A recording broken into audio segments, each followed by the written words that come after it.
Check him out on YouTube, and he's also just a fucking wholesome ass comedian. Please make it loud right now. Make it loud. Make it loud.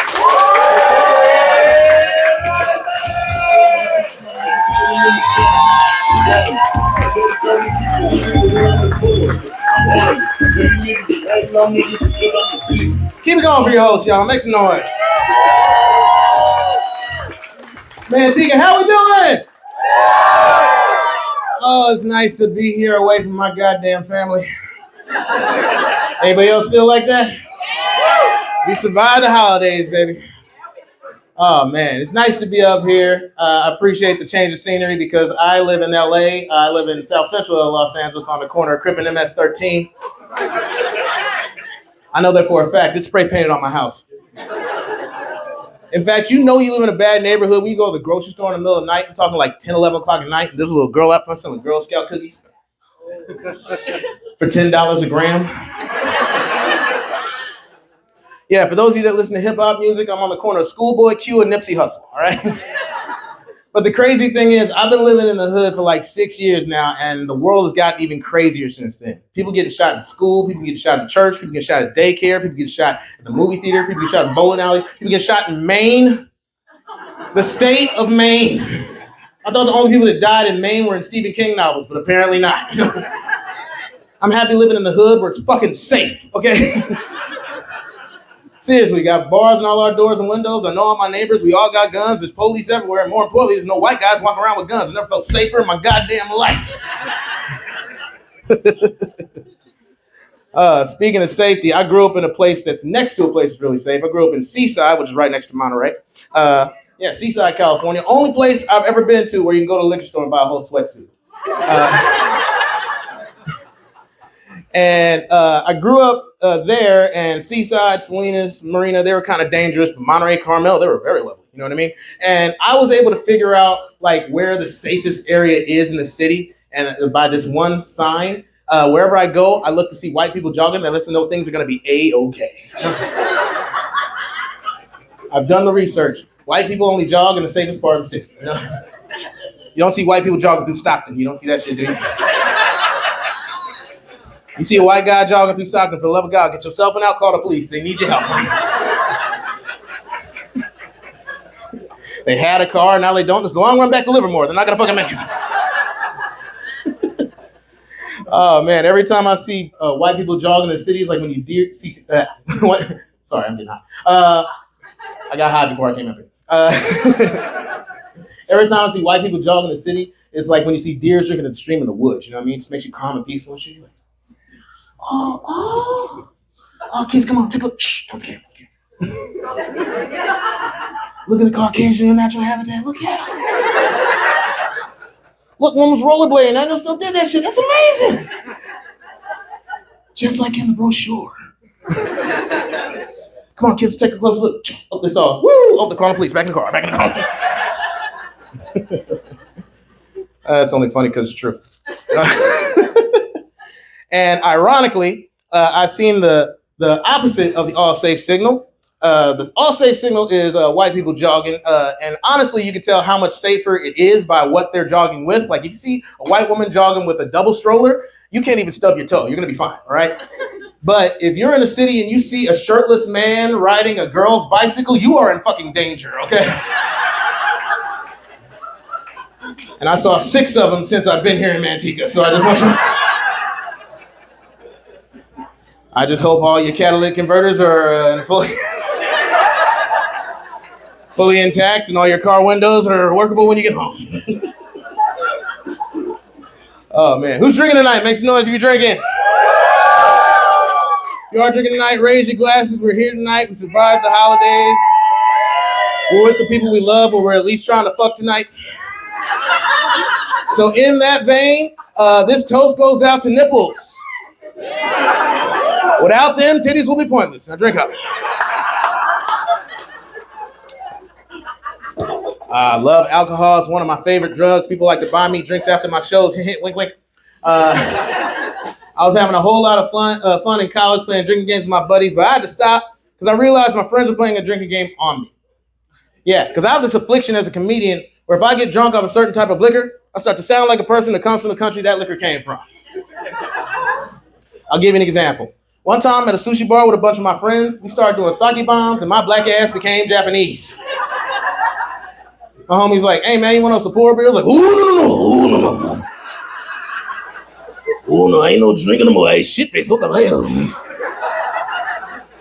Mitsubishi Nintendo Yamaha Kawasaki. Ugh, taking my keys." I gotta be careful when I drink tequila because I drank myself Mexican more times than I care to fucking remember, yo. There one time I was at a party, somebody offered me some Cuervo. I was like, "Get that shit out of my face, fucker. No necesito más bebidas, ese. Estoy muy borracho con la..."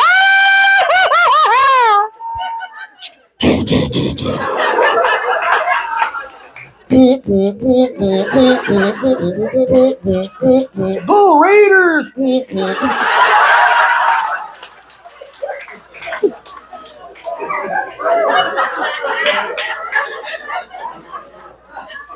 That is also funny because it's true. Too true, in fact. I was doing a show in East LA, and I did that joke, and some chola came up to me mad as shit after the show, and she had a Raiders tattoo on her forearm. And I saw that because it was gleaming in the switchblade's reflection, right? It's like, "Can't believe you're talking shit about the Raiders, I say." And I had the thing on my feet. I was like, I don't know what to do. I was like, she took her eyebrows off right quick.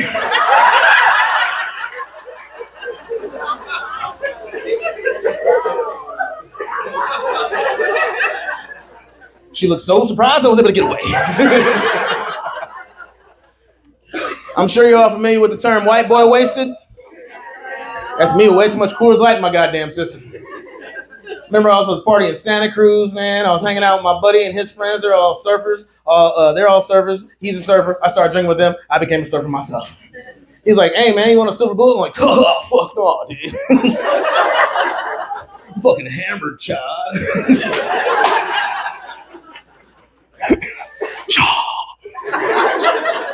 "Dude, somebody take my shoes off. I'm about to pass out. That's a party film. I'm not doing that anymore. Fuck that.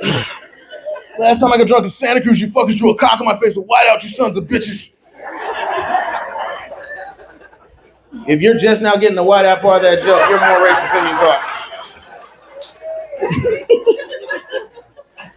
But I appreciate your sense of humor. All right.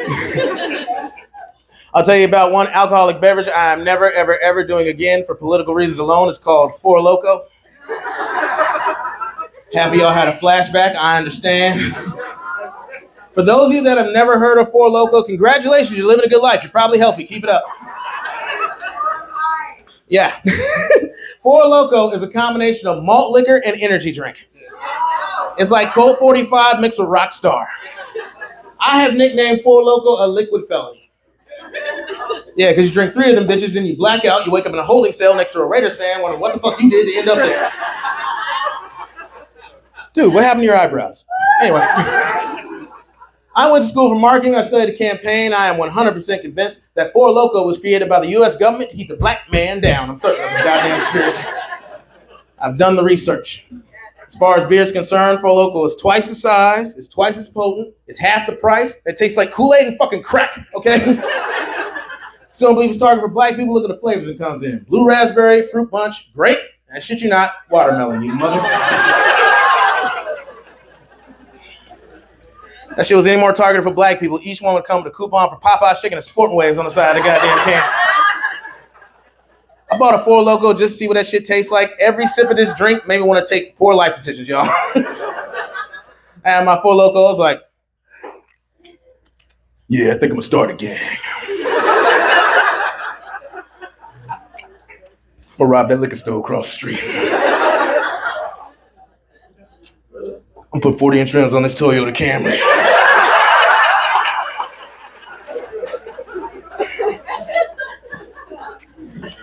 I'm moving back to Modesto.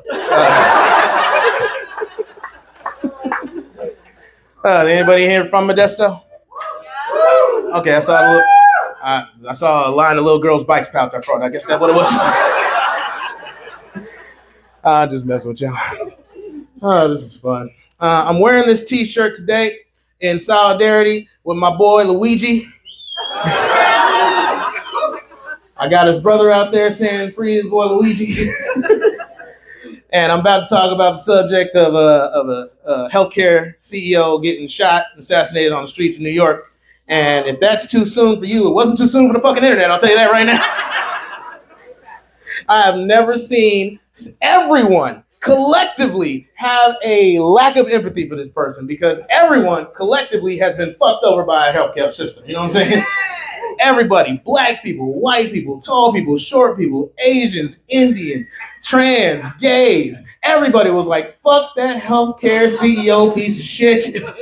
And folks, I'm I'm not like a sociologist or anything, but I think if we take out enough of these CEOs, we might get to world peace. People like to say that violence isn't the answer, but since that healthcare CEO got assassinated, several other CEOs have pulled their pictures from their websites. Anthem was planning on charging y'all more for anesthesia in a surgery. They walked that shit back. Even the CEO of McDonald's is bringing back the dollar menu, man. Violence fucking works.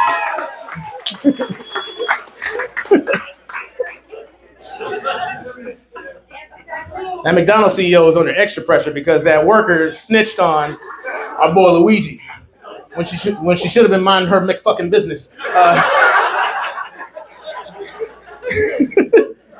And ironically, her ass got McFired for being on her McPhone at McFucking work. Karma's a bitch, ain't it? Oh man, appreciate y'all. My health plan is I smoke weed. Me and two other people that are poor. I love weed, man. I don't even care if y'all do or not, man. That's just something I like to say in front of large groups of people, man. Like, weed is fucking awesome, man. I love the fact that we got weed stores everywhere. That shit is beautiful. I can't wait for it to get to more mainstream stores like Costco. Then I can finally buy my marijuana in the quantity I require, you know? Bring it in, boys. Beep, beep, beep, beep. Sweet, I'm good for the week. Appreciate y'all, man. Kirkland Kush. Oh, shit. And hot dogs still $1.50. Yes! This CEO is safe. Oh, man. I love the idea of weed stores in general, man. If you would have told me 20 years ago that I would get a receipt for the marijuana that I bought at the store that I can write off on my taxes as anxiety medication, I would not have believed you, but here we are. It's a beautiful thing, man. First time I ever went to a cannabis club, I felt like I was a kid in a candy store. In fact, I was high at the time, so I felt like I was in Willy Wonka and the Chocolate Factory. Dude behind the counter was really short, had a bad tan. I thought it was an Oompa Loompa, could just been Filipino. And because I was high, everything he said sounded like he was singing it to me, you know? I walk in, this dude hops up on the counter. If you like to smoke cannabis, we have several ways to do it. Bake yourself a cake and chew it, or twist up a J. There's nothing to it.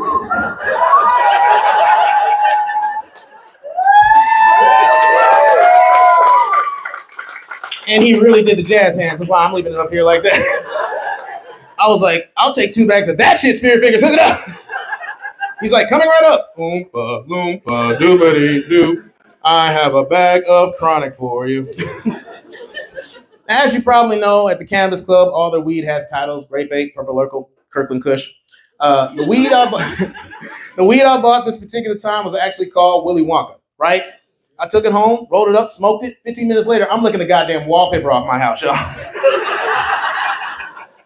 My girlfriend at the time comes home from work. She's exhausted. She's like, oh, God, what a day. Hey, babe, how you doing? What the fuck is wrong with you now? She just see me in the corner, tripping balls, like...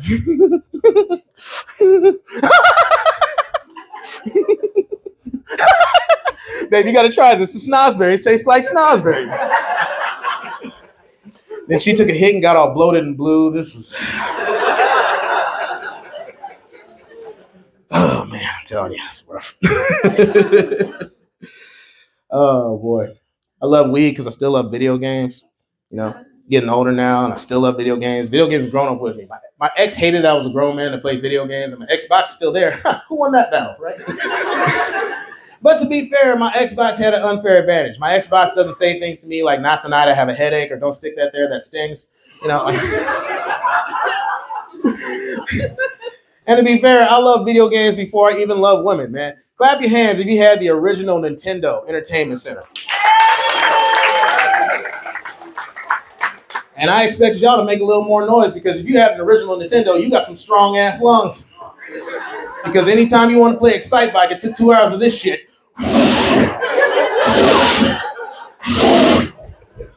By the time you got to work and you were too busy to play the shit, you know. But now I got a gaming PC. I got an Xbox 3. I got an Xbox Series X or S or some shit like that. They make it hard for you, and it's a high to realism, high to technology, and I love it. But like, it's too real now. It's too much like real life. The games are so real, they're not even fun. Like, I got the Madden for this year. I'm halfway through my season. My running back's out with a fucking drug charge. And 3 of my offensive linemen tested positive for PEDs. Quarterback got a bunch of weird massages. I don't know what the fuck his problem is. You know what's fun for me as a comedian? Every year, I just wait for NFL training camp and the charges to come out from the offseason, and I just change that joke around. The NFL never lets me down. NFL should stand for need to find a lawyer. You know? Negroes fight litigation. Right. Oh, man. I have an Oculus VR headset. It's another gaming system in my house. And I bought it for work during the pandemic because my buddy, who's a software engineer, created a VR comedy club that you could do comedy in. And that was dope. But I have another video game system and my girlfriend's just like, oh, this motherfucker, And I like, because it's a game system, I have games on there. And one of my favorite ones is this game called Pistol Whip, right? And Pistol Whip is just this on-rail shooter where you shoot at all these different characters and but you get points for hitting them on the beat. It's basically like if you were in John Wick, but you got points for like doing it to the music, I'll be having a ball in that game, right? So I'm having a great time. One time I'm in Pistol Whip heaven, just having a great time, and my girlfriend walks in, and I don't know if you've ever heard a vagina dry up from across the room. But it's one of the most disturbing sounds I've ever heard in my life. Pulled me right out of my immersion. Sounds like a toilet flushing and somebody ripping off Velcro at the same time.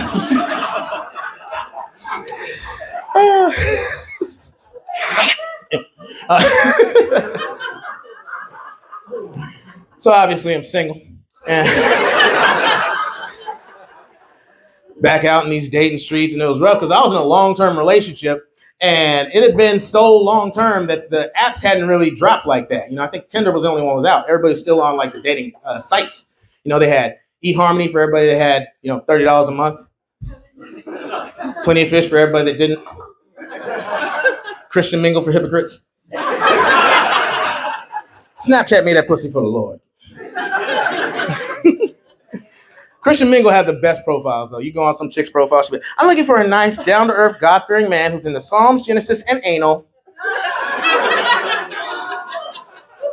Because Jesus can't see back there.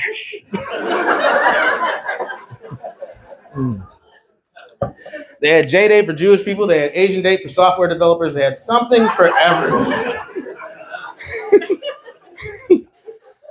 And when back then, they have a lot more black dating apps, but back then they had dropped a black version of Tinder, and I liked it, but I hated the name of it, and you'll hate it too as soon as you hear it. It still exists. You can download it if you want to. It's called Soul Swipe.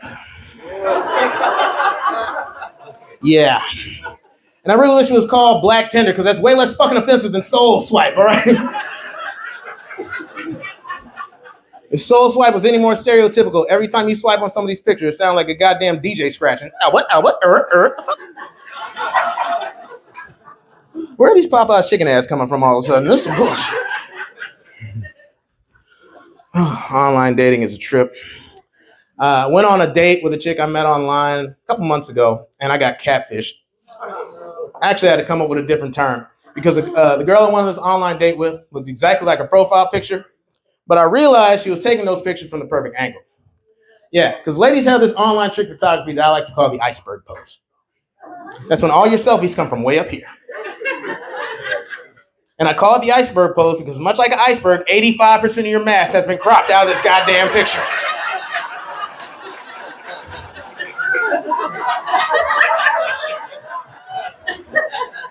It all lies below the surface. I met this chick in person. She was twice the person I was expecting to meet. I didn't get catfish. I got Moby Dick on that particular occasion. That's what happened to me.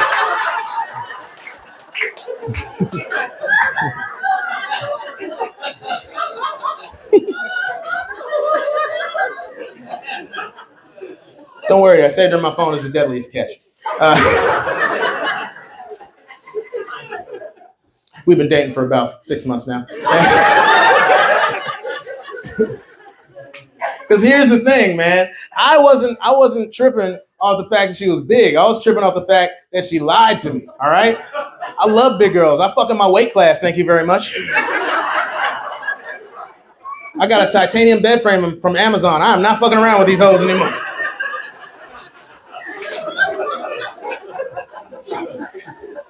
Wolverine couldn't cut through that shit. I'm dead serious. The same people that make my bed frame make elevators. Know how I know? My headboard says Otis, 2,100 pounds, max equip load. Which is me and 2 other women if I'm really lucky. Oh, man.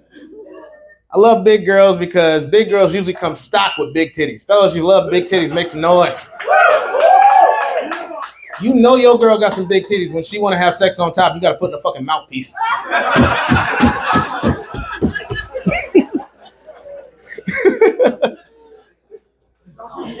Coming out of the bedroom with black eyes and smiles. Took the standing 8 count.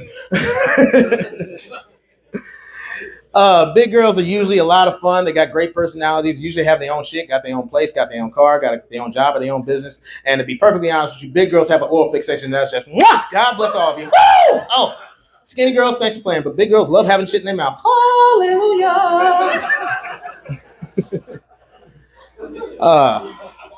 I shit y'all not, man. I had a big girl give me head so good, she sucked the bed sheets up in my ass, man. She was down there handling business. We finished. I got to go to the bathroom, took the fucking comforter with me.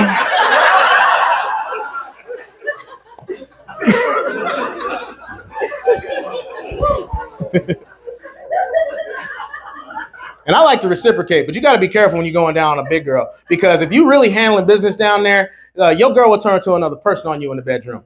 And this woman turned to a UFC fighter on me. Because I'm down there handling business like a pro, just yodeling in the gully. Next thing I know, she starts to come and locks that leg around the back of my neck. I'm in a goddamn triangle choke like I'm in the UFC, like, ah! I can hear Joe Rogan, oh my God, it's in deep, man, tap, tap, tap!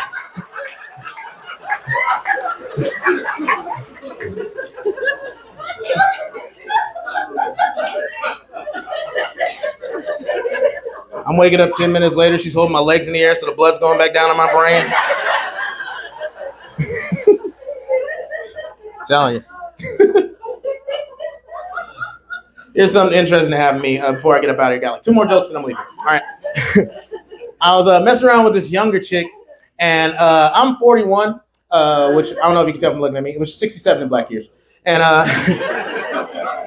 girl I was messing around with was 27.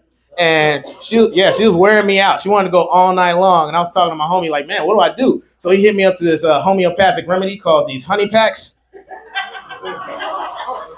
One woman is very happy. The rest of y'all acting like you know what the fuck I'm talking about. But if you don't, honey packs are basically these ginseng honey packs. They come in a little package, but they're expensive. They taste just like honey. They're great. But here's the thing. They work like Viagra, except you can control it. You know what I mean? When you're thinking about it, you're good. When you're not, you're down. But what I didn't know is that it goes all night. You know what I'm saying? Like anytime she rub up against it, like bam, like that, right? And my shit was hard, so hard, like it chipped a tooth. And and like I said, it's all night. And I felt like I had an 18-year-old's dick, but I got a 40-year-old back. That's not a good combination. That's how you end up in urgent care telling you took a honey pack. I blew my own back out. How the fuck did I do that?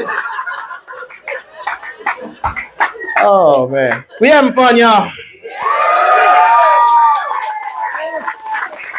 Listen, I got to get out of here, but y'all got a phenomenal headliner. Please keep supporting the club. But before I go, if you like me, follow me on Instagram. If you really like me, I'm selling these lighters that are also bottle openers because I know my market. I'm Cory Showtime. Thank y'all so much.